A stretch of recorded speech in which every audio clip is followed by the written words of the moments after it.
Assalamualaikum warahmatullahi wabarakatuh. Pertama-tama saya ingin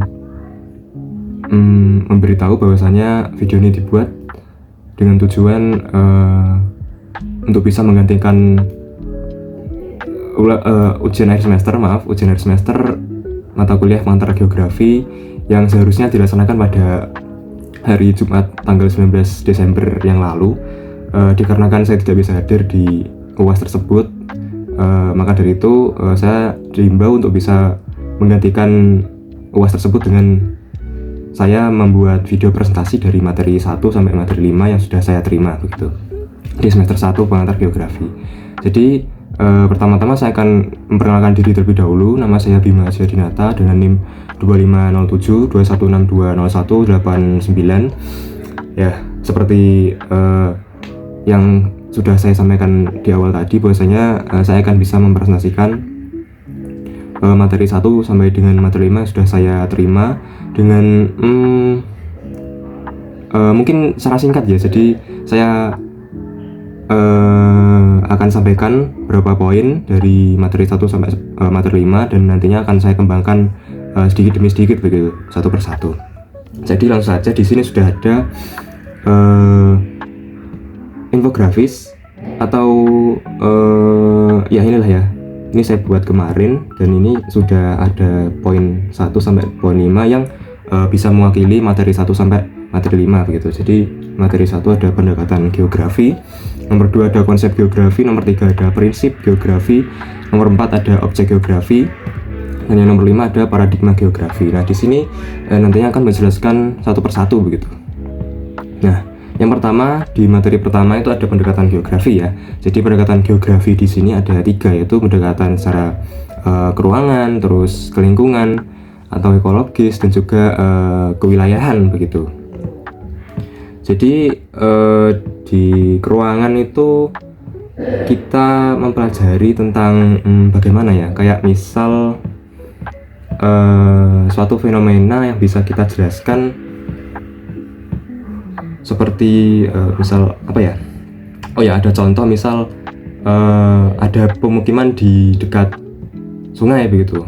Mereka kenapa sih kok milihnya di dekat sungai begitu kan? Tujuan mereka tuh apa begitu? Nah, itu dijelaskan di sini gitu. Jadi pendekatan keruangan di sini tuh menjelaskan atau menganalisis pola sebaran fenomena dan interaksinya dalam ruang gitu. Jadi kayak misal contohnya ada lokasi pemukiman yang di dekat sungai gitu. Seharusnya kan mungkin tanah-tanah di dekat sungai itu seharusnya tidak ada pemukimannya gitu. Lahannya di dekat sungai itu tidak ada pemukiman karena apa ya? Seharusnya kan di dekat sungai-sungai itu kan ada zona riparian ya kan, zona riparian dan juga floodplain gitu. Jadi gunanya untuk bisa mengurangi adanya limpasan permukaan gitu. Jadi limpasan permukaan itu nantinya akan jatuh ke floodplain dan juga akan menuju ke sungai gitu. Kalau misalnya daerah tersebut kok malah dibangun pemukiman, nah nanti resikonya apa? Ya mungkin erosi ya kan, itu yang paling besar.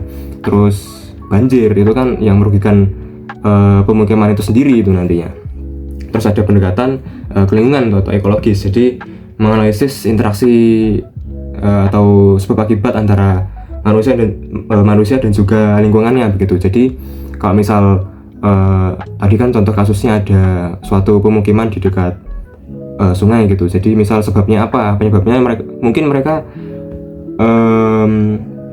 kayak ekonominya rendah gitu. Akhirnya mereka memilih lahan tanah yang mungkin ilegal gitu ya kan di dekat sungai kan ya kemungkinan ilegal itu kan lahan yang dilarang untuk dibangun sebuah bangunan gitu ya kan.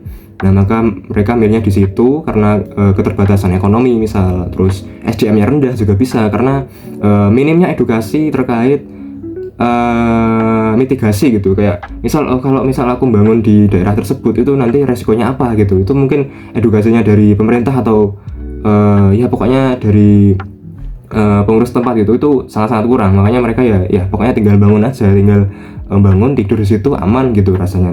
Tapi resiko atau dampak jangka panjangnya mereka kurang mengerti begitu. Itu di pendekatan ekologis ya. Jadi menganalisis interaksi antara lingkungan dan juga manusianya begitu. Terus ada pendekatan, oh iya, maaf ini jika suara saya agak terlalu cepat atau terlalu tidak bisa didengar karena saya terkena flu, ya mohon maaf. Jadi yang terakhir ada pendekatan kewilayahan. Kewilayahan di sini itu mencakup dua pendekatan tadi. Pendekatan kewilayahan ini menjadi garis besar atau benang merah dari kedua atau dari keseluruhan pendekatan geografi gitu. Jadi dijelaskan semuanya di pendekatan kewilayahan gitu. Nah, itu tadi untuk pendekatan geografi. Selanjutnya ada konsep geografi ya. Ada 10 di sini. Ada lokasi, maaf saya fullkan dulu. Ada lokasi, jarak, keterjangkauan, pola, morfologi, nilai guna, aglomerasi, interaksi dan interdependensi, diferensiasi area dan keruangan. Nah, keruangan atau keterkaitan ruang ya? Oh ya, keterkaitan ruang ya, sama aja. Dan nantinya ini akan saya jelaskan secara singkat begitu. Jadi ya ada 10 konsep geografi yang masing-masing konsepnya itu ada penjelasan dan juga fungsinya masing-masing. Nah, di sini saya akan menjelaskan konsep yang pertama, yaitu lokasi gitu ya. Nah, lokasi ini ada lokasi absolut dan juga relatif. Nah, misal absolut ya, misal kalau lokasi absolut itu terkait kayak misal titik koordinat gitu. Jadi misal rumah saya itu terletak di koordinat mana gitu, berapa lintang selatan, berapa bujur timur gitu. Kayak ya lokasi apa ya, lokasi yang sudah pakem gitu. Jadi di situ aja gitu. Lokasi yang tempat tersebut ditandai dengan titik pasti, yakni berkaitan dengan garis astronomis ya kan. Pokoknya sudah pakem. Nah, ada lokasi yang relatif. Lokasi relatif di sini misal saya contohkan di sini ya. Saya akan beralih ke apa ya? Ke ini. Saya akan beralih ke Google Earth lah. Nah, di sini ada Google Earth. Sebentar. Mana nih rumah saya nih? Nah, kita sudah sampai di Google Earth. Jadi saya akan contohkan di tempat tinggal saya gitu. Jadi di sini misal contohnya di rumah bapak ibu saya gitu ya kan. Nah, lokasi relatif ya misal rumah bapak ibu saya kan ada di sini ya. Nah, di sini nih.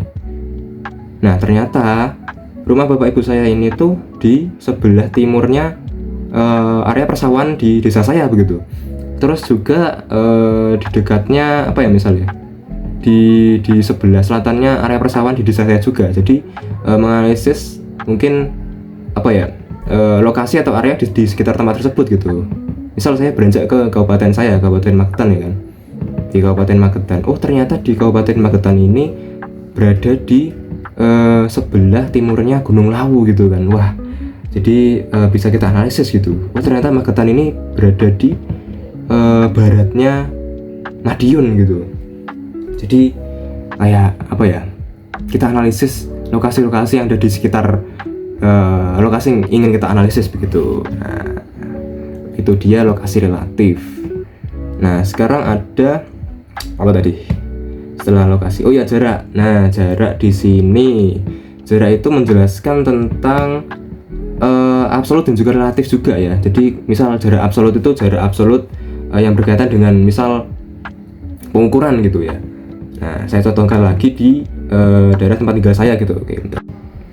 Nah, rumah bapak ibu saya ini misal saya ingin menganalisis jaraknya dengan daerah atau area sawah yang ada di sini gitu. Misal ya, kita tarik dari ini rumah saya ya, ini kita sampai di sini gitu. Oh, ternyata jaraknya itu 0,1 kilo gitu, atau kurang lebih 100 meter ya kan. Oh, ternyata kita bisa mengetahui gitu jaraknya. Jadi kayak ya itu ya, jarak absolut gitu, jarak yang sudah pakem dari awal gitu ya. Nah, selanjutnya ada masih jarak ya, jarak relatif. Nah, di sini jarak relatif itu menjelaskan tentang perkiraan atau asumsi durasi gitu. Misal dari rumah saya gitu, atau rumah bapak ibu saya itu menuju ke sini itu berapa menit sih, atau berapa detik malahan. Nah, kita bisa analisis gitu. Atau misal gini deh, saya contohkan dari rumah bapak ibu saya menuju ke SMA tempat saya sekolah gitu. Di sini, di SMA Mospati. Nah, di sini. Nah, jaraknya itu kurang lebih 4 km. Nah, ternyata setelah saya kurang lebih sekolah 3 tahun di tempat tersebut, itu jarak 4 km tersebut bisa ditempuh dengan waktu kurang lebih 5 menit gitu, 5 sampai 6 menit lah. Nah, itu dia jarak gitu, konsep geografi berupa jarak. Selanjutnya ada keterjangkauan. Nah, keterjangkauan di sini itu menjelaskan tentang dampak adanya aksesibilitas dan juga fasilitas gitu, ya kan. Nah, di sini di daerah saya, ya alhamdulillah jalannya tuh tersambung gitu, ya kan. Ada jalan provinsi gitu. Jadi ya fasilitas yang diberikan oleh pemerintah tuh sudah cukup baik. Akhirnya saya bisa berangkat ke sekolah dengan lancar gitu. Ya mungkin bisa ditambah mungkin bus sekolah gitu kan dari pemerintah setempat, itu saran saja. Nah, terus selanjutnya ada ini pola gitu. Nah, pola di sini menjelaskan tentang misal contohnya ada kayak pola persebaran penduduk kan, pola persebaran penduduk di desa, di beberapa desa di lereng Magetan gitu. Itu bagaimana polanya gitu, dijelaskan di sini. Terus ada juga morfologi. Nah, morfologi ini menjelaskan tentang potensi gitu, potensinya di misal di daerah lereng Gunung Lawu nih kan, potensinya tuh apa sih? Mereka potensinya misal kopi ditanam di situ gitu, atau strawberry gitu ya kan, pokoknya nilai plus dari daerah yang kita ingin analisis begitu. Selanjutnya ada nilai guna. Nah, nilai guna di sini tuh kayak kurang lebih sama, kelebihan atau fungsi gitu. Jadi kayak Magetan tuh difokuskan ke apa sih, misal pariwisatanya gitu kan, terkenal dengan Telaga Serangan misal ya kan, itu bisa jadi potensi gitu, jadi dari Kabupaten Magetan begitu. Setelah nilai guna, ada aglomerasi di sini. Nah, misal kalau aglomerasi itu kayak suatu seperti pola, tetapi dia tuh mengelompok gitu. Kayak misal di Magetan kan ada nih, di daerah sini di Kecamatan Magetan, di pusatnya itu ada sebuah industri kulit gitu kan. Itu yang mengelompok di sekitar Jalan Sawo gitu ya. Jadi itu yang dinamakan aglomerasi seperti itu ya, kayak di area tersebut tuh kayak ada pengelompokan suatu industri gitu, atau apalah intinya, mereka semua tuh mengelompok di daerah tersebut gitu. Itu yang dinamakan aglomerasi kan, pengelompokan sebuah objek gitu. Terus juga ada apalagi nih istilahnya ini, interaksi dan juga interdependensi ya. Misal nih kayak interaksinya Kabupaten Magetan tuh dengan kabupaten lain, misal di Karanganyar atau Madiun, Ponorogo, Ngawi, di sekitarnya lah intinya. Misal Kabupaten Magetan kan punya potensi tadi produk berupa barang dari kulit gitu kan. Nah, ternyata di Kota Madiun misal, Kota Madiun tuh butuh stoknya dari Magetan gitu, karena dirasa sepatu atau tas intinya dari bahan-bahan kulit tadi ya, itu dirasa dari Kota Madiun. Ternyata produk dari Magetan ini tuh murah gitu, murah dan juga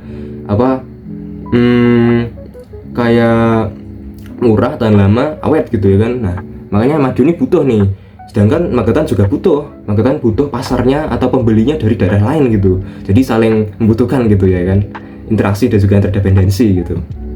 Nah, ada lagi diferensiasi area. Nah, ini perbedaan di antara area tersebut ya. Misal di plat AE gitu, di Magetan, Ponorogo, Madiun, terus Ngawi, Pacitan, itu perbedaannya itu apa gitu, apa yang membedakan dan juga apa yang menjadi ciri khas masing-masing di daerah tersebut gitu. Itu dijelaskan di diferensiasi daerah. Terus juga ada keruangan gitu yang terakhir. Jadi keterkaitan ruang itu kayak sebuah bukan blueprint sih, garis besarnya ya, atau benang merahnya dari semua konsep yang sudah dijelaskan itu. Jadi kayak semuanya itu dicakup di situ gitu, di keterkaitan ruang. Jadi kayak kesimpulan gitu. Nah, selanjutnya ada prinsip geografi. Nah, prinsip geografi di sini ada 4 ya. Yang pertama itu ada distribusi atau persebaran, terus juga interlasi, terus deskripsi, dan juga kronologi. Nah, ini akan dijelaskan satu persatu gitu, secara singkat aja ya, karena minimal 10 menit. Ini udah berapa nih? 16 menit. Waduh, lamaan ternyata. ada distribusi yang pertama ya kan, yang akan menjelaskan persebaran gitu, interrelasi yang menjelaskan hubungan manusia dengan alam. Terus deskripsi itu misal kayak saya ambil contoh ya, prinsip geografi berupa deskripsi gitu. Misal saya ambil contoh fenomena meletusnya Gunung Semeru gitu. Misal saya ambil 2 dasawarsa terakhir ya, 2 dasawarsa terakhir berarti 20 tahun terakhir di belakangan, dari 2005 sampai 2025 ini, tahun ini ya kan. Itu ternyata frekuensi meletusnya itu yang paling besar di tahun berapa gitu, dari 2 dasawarsa terakhir, dan berapa kali Gunung Semeru meletus gitu di rentang waktu 2 dasawarsa terakhir. Nah itu dijelaskan di deskripsi, karena di deskripsi ini tuh menjelaskan tentang secara rinci gitu, kayak apa, grafik misalnya, atau dibuat diagram gitu. Terus ada kronologi. Nah kronologi di sini itu menjelaskan tentang semuanya gitu ya, distribusi tadi, persebarannya meletusnya Gunung Semeru itu bagaimana, terus interrelasinya itu bagaimana ya kan, sebab akibatnya dari alam. Misal Gunung Semeru itu ternyata dari tenaga eksogen gitu, ada apa, banjir lahar dingin gitu kan. Nah itu dijelaskan semuanya di kronologi gitu, menjelaskan kembali secara detail. Nah itu dia. Terus ada objek geografi berupa objek material dan juga objek formal. Nah objek material di sini ada ini ya, atmosfer, litosfer, hidrosfer, biosfer, dan juga antroposfer. Terus objek formalnya kurang lebih sama dengan kayak ini, pendekatan geografi gitu ya kan, ada keruangan, kelingkungan, dan juga kewilayahan. Objek materialnya di sini saya ingin menjelaskannya secara sedikit aja. Atmosfer ya kayak berupa klimatologi, terus yang semuanya yang ada di atas sana gitu ya kan. Terus litosfer misal belajar geologi, geomorfologi gitu. Terus hidrosfer juga siklus hidrologi yang ya bisa dikaitkan dengan atmosfer, yaitu klimatologi gitu kan, ada kesinambungannya lah. Biosfer menjelaskan tentang kehidupan di bumi gitu, hewannya, lingkungannya gitu. Terus antroposfer ya kan, antroposfer ini menjelaskan tentang sosial, budaya, ekonomi, dan juga politiknya manusia ini bagaimana gitu. Nah itu tadi ya. Terus yang terakhir ada paradigma geografi ini. Paradigma geografi ini dibagi 2 ya, ada paradigma tradisional dan juga paradigma tradisional. Nah paradigma yang tradisional ini ada 3, ada eksplorasi, environmentalis, dan juga regionalisme. Nah eksplorasi di sini tuh kayak misal dia itu apa ya, kayak menjelaskan ya, namanya kan masih tradisional ya. Misal saya ambil contoh apa ya, dulu ada namanya Christopher Columbus gitu. Nah Christopher Columbus ini tuh dia kan seorang pelaut dan juga penjelajah gitu ya kan. Nah bagaimana nih Christopher Columbus kok bisa menemukan benua Amerika gitu? Apa persepsi awal dan juga asumsi awal setelah Christopher Columbus dan juga kru-kru awalnya itu melihat dataran Amerika gitu? Jadi menjelaskan tentang kayak penggambaran wilayah baru, pengumpulan suatu fakta atau fenomena yang baru tuh, dan juga pengumpulan fakta dasar terkait wilayah yang baru. Jadi kayak ya eksplorasi lah, namanya exploration, eksplorasi gitu, sesuai katanya gitu ya kan. Ya tadi saya ambil contoh Columbus itu kan, yang sampai Amerika gitu. Kenapa kok dinamakan Amerika gitu kan? Karena ada krunya yang bernama Amerigo gitu, makanya kayak Amerika gitu ya. Pokoknya itulah, kemarin sejarah ya itu secara singkat ya. Terus ada paradigma environmentalis gitu. Environmentalis ya sesuai katanya ya, lingkungan ya kan, menjelaskan tentang ya kayak sebab akibatnya atau interaksi antara manusia dan juga lingkungannya gitu, muncul dari perkembangan paradigma sebelumnya gitu ya kan eksplorasi. Terus akhirnya dia itu butuhkan kajian yang lebih lanjut gitu tentang lingkungannya, tentang kehidupan sekitar gitu ya kan. Itu dijelaskan di paradigma environmentalis gitu, kayak lebih lanjut lah ya intinya ya. Terus ada juga di sini paradigma regionalisme, region ya kan, atau apa ya, region itu menjelaskan tentang kajian terkait upaya munculkan sintesis gitu, hubungan manusia dengan lingkungannya, dan kajian unsur fact finding, tradition of exploration. Jadi kayak apa ya, analisis yang lebih lanjut juga dari 2 paradigma tadi gitu, konsep gitu yang menjelaskan tentang wilayah itu kan, region kan namanya kan, kewilayahan gitu. Jadi kayak ya intinya lebih lanjut gitu dari paradigma environmentalis dan juga paradigma yang awal eksplorasi gitu.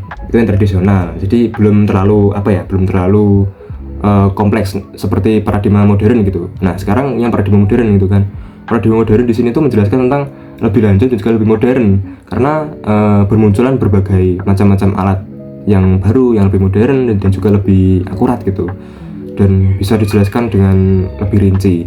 Nah namun akhirnya geografi ini terpecah menjadi apa ya, beberapa bagian gitu di paradigma kontemporer atau paradigma modern ini, karena karena hal tersebut kan bagaimana ya, malah terpecah belah, terus akhirnya tidak ada suatu ilmu yang spesifik dari geografi gitu. Nah tapi maksudnya tidak ada ilmu yang apa ya, kayak universal gitu. Nah tapi plusnya apa, ada ilmu-ilmu yang secara spesifik mempelajari suatu cabang gitu ya. Misal geografi belajar apa ya, hidrologi belajar geologi gitu, ada apa ada suatu fokus tersendiri gitu di paradigma kontemporer. Nah itu oke.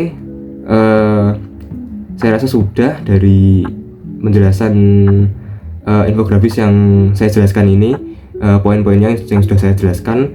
Maaf apabila ada